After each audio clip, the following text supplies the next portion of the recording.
Baru berapa menit yang lalu si kembar terdiam dari tangisnya karena berebut mainan. Kini terdengar lagi suara jeritan mereka. Entah apa lagi yang membuatnya menangis. Ada apa sih? Tanyaku kesal. Ibu, itu si kakak bawa jajan dari Uti. Rajuknya saat melihat sang kakak sulung membawa jajan dari temannya. Dan itu membuat si kembar menangis pengen. Kakak, kasihlah dikit adeknya. Rayuku pada Bella. Enggak ah, tadi adek udah pada jajan, kakak kan belum.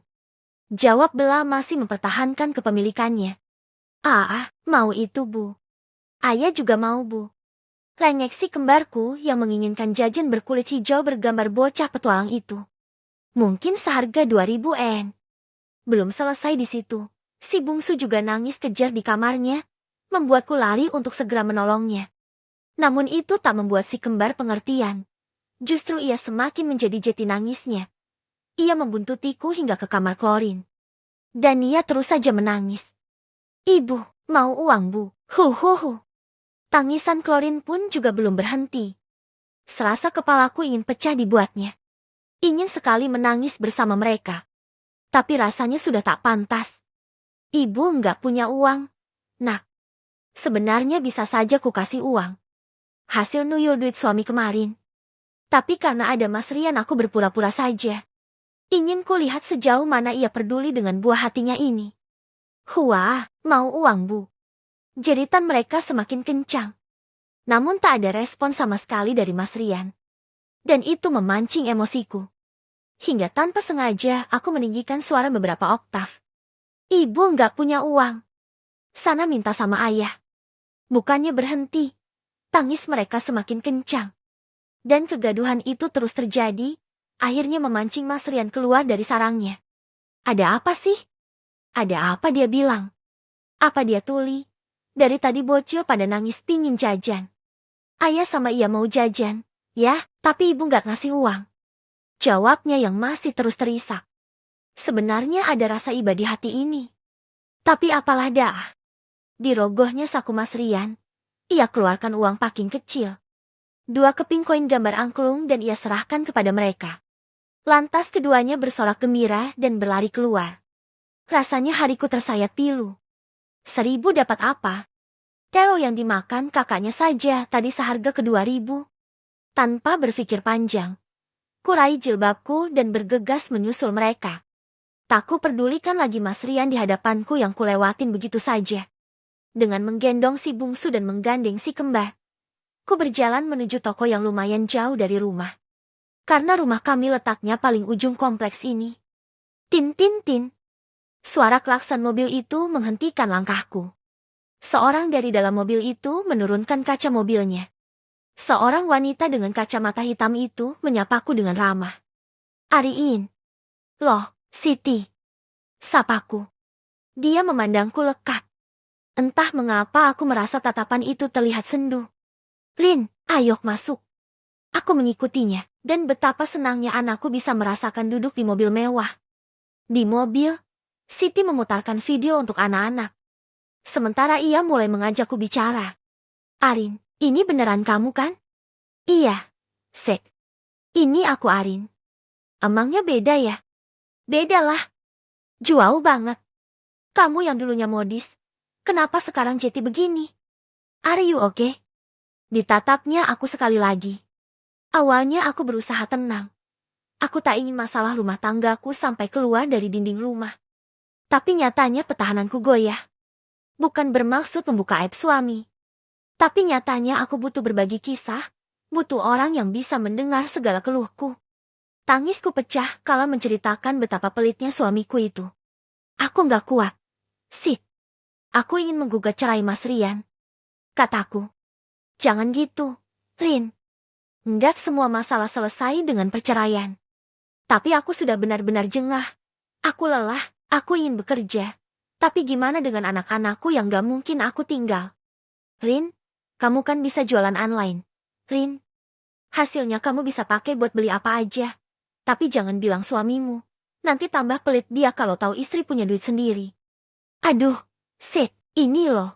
HP ku aja kayak kentang begini. Mana bisa dipakai jualan online. Jawabku dengan tertawa miris dengan memperlihatkan sebuah HP keluaran lama bermerek Evercross dengan RAM rendah. Kamera yang sudah busem kayak wajahku ini. Boro-boro bisa beli HP mahal, bisa beli bumbu dapur aja syukur. Astaga, miris banget hidupmu ya, Rin. Jawabnya dengan mata berkaca-kaca, sambil mengeluarkan sebuah HP Android merek Somai dengan 2 boba di belakang layarnya sebagai kamera. Ia berikan kepadaku untuk memulai sebuah bisnis online. Ia mengajakku bergabung dengan mitranya di bidang kosmetik. Sebenarnya aku tak ingin dikasihani. Tapi nyatanya seperti ini. Kadang ada sedikit penyesalan karena tak mendengarkan kata orang tuaku untuk tidak memilih si dia. Tapi semua sudah terjadi. Dan yang ku jalani adalah mempertanggungjawabkan pilihanku. Tak terasa, mobil sampai di depan rumahku setelah Siti mengajakku dan anak-anak jalan-jalan ke alun-alun. Dengan tertatih, ku gendong si bungsu ke kamar. Kemudian menggendong si kembar karena mereka sudah tertidur lelap. Sementara Mas Rian dan ibu mertua menatap kepergian mobil mewah Siti. Siapa? Rin. Tanya Mas Rian. Oh, itu Siti Mas. Temen SMP-ku. Rumahnya seberang sana loh. Dia hanya beroria. Lantas kulangkahkan kakiku ke dalam rumah. Dan ku sadari ada yang berbeda. Di atap sana, menggantung sangkar burung beserta burungnya yang indah. Suara siulnya juga merdu. Milik siapa itu? Burung siapa? Mas.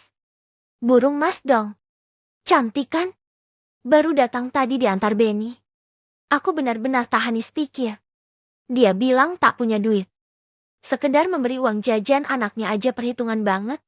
Malah dia beli burung yang kutaksir harganya di atas 1 juta itu. Hobi boleh Mas, tapi ingat anak istri juga dong. Kesalku. Kok nggak masak deh?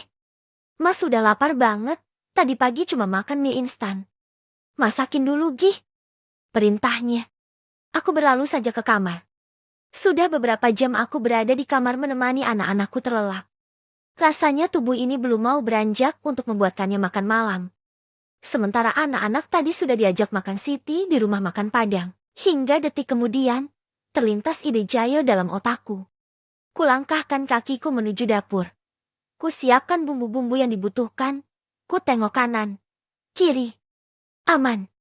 Ku memasaknya dengan hati gembira. Pas banget Mas Rian baru pulang dari warung kopi. Ku sambut dengan sumringah dan ku tuntun menuju dapur.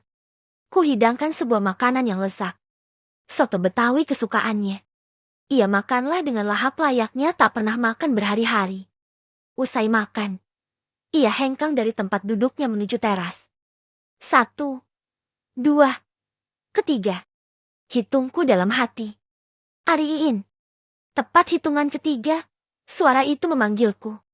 Ku datanginya dengan santai. Ini, burung Mas pada kemana ya? Tanyanya bingung setelah mendapati sangkar burungnya tak berpenghuni. Ku jawab dengan santai. Oh, itu. Dah dalam perut Mas Rian. Apa maksudmu? Iya, udah ku bikin soto tadi, Mas. Jawabku dengan ku buat sepolos mungkin. Apa? Dimasak? Jawabnya kaget. Lantas luruh ke lantai. Duh deh, itu burung jalak bali harganya 5 jutaan. Katanya dengan menangis frustasi. Masa bodoh dengan duit segitu, toh aku tak merasakannya. Yang penting aku puas, dan kini tengah tersenyum dengan penuh kemenangan.